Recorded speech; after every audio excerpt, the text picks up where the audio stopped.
Simpang siur penyebab dimutasinya Komjen Pol Budi Waseso dari Kabareskrim akhirnya terjawab dalam rapat kerja Kapolri Jenderal Pol Badrodin Haiti dengan Komisi 3 DPR yang membahas soal mutasi Kabareskrim Komjen Pol Budi Waseso menjadi Kepala BNN, menggantikan Komjen Pol Anang Iskandar yang berlangsung hangat di Gedung MPR DPR Senayan, Jakarta, Selasa siang. Setelah mendengar sejumlah pertanyaan anggota Komisi 3 DPR yang mewakili 10 fraksi di Komisi 3 DPR yang mempertanyakan ada apa alasan dibalik mutasi Komjen Pol Budi Waseso dengan Komjen Pol Anang Iskandar, Kapolri menyampaikan bahwa mutasi di internal Polri sudah dilaksanakan sesuai aturan.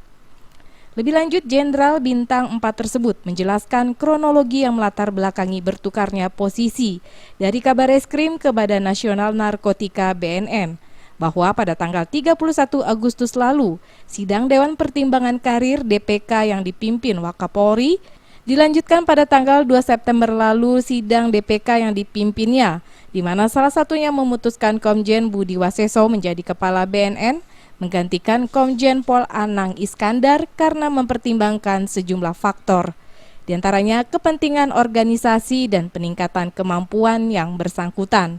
Sehingga pada tanggal 3 September Kapolri mengkonsultasikan hasil sidang kepada Presiden, sehingga keluar keputusan Kapolri soal mutasi perwira tinggi, termasuk jabatan Kabareskrim dan Kepala BNN. Yaitu proses mutasi anggota dilaksanakan dengan mengedepankan kompetensi individu anggota, kompetensi jabatan dan persyaratan yang ditetapkan.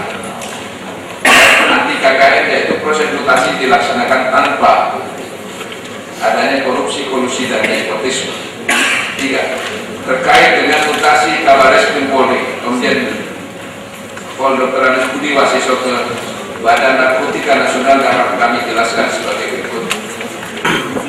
Proses mutasi jabatan Komjen Pol Dr. Anang Budi Waseso dari Kabareskrim Polri menjadi Kepala BNN telah dilakukan sesuai dengan prosedur dan mekanisme mutasi jabatan dan persyaratan yang diatur sebagaimana dijelaskan di atas.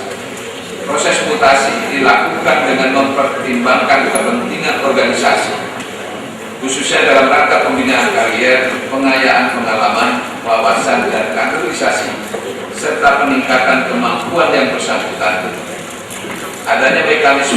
Adapun mekanismenya telah dilakukan melalui sidang Dewan Pertimbangan Karier. Dari Jakarta, Maria Mahdalena dan Nurtanti Purba melaporkan.